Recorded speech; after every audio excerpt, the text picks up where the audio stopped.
અંકલેશ્વર પાસેના national highway ઉપર અમૃતપુરા પાટિયા પાસે બી ડિવિઝન પોલીસ મથકમાં ફરજ બજાવતા પોલીસકર્મીને અજાણ્યા વાહનના ચાલકે અડફેટમાં લેતા પોલીસ કર્મચારીનું મોત નીપજ્યું હતું, જ્યારે વાહન ચાલક અકસ્માત સર્જી વાહન લઈ ફરાર થઈ ગયો હતો. બી ડિવિઝન પોલીસે તપાસ શરૂ કરતા હરિયાણાથી ટ્રક સાથે ચાલકની ધરપકડ કરી વધુ તપાસ હાથ ધરી છે.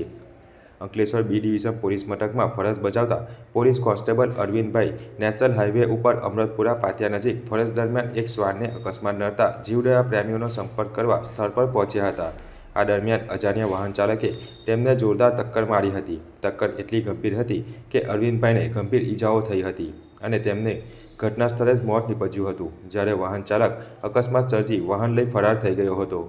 પોલીસે ગુનો નોંધી તપાસ શરૂ કરી હતી. પોલીસની ટીમ અલગ અલગ સ્થળના સીસીટીવી ફૂટેજ ચેક કરી હ્યુમન રિસોર્સિસ આધારે તપાસ ધરી મળેલી માહિતીના આધારે પોલીસે હરિયાણાથી ટ્રક ચાલક અનવર યુનુસ મકુલની ધરપકડ કરી ટ્રક કબ્જે કરી વધુ તપાસ હાથ ધરી છે.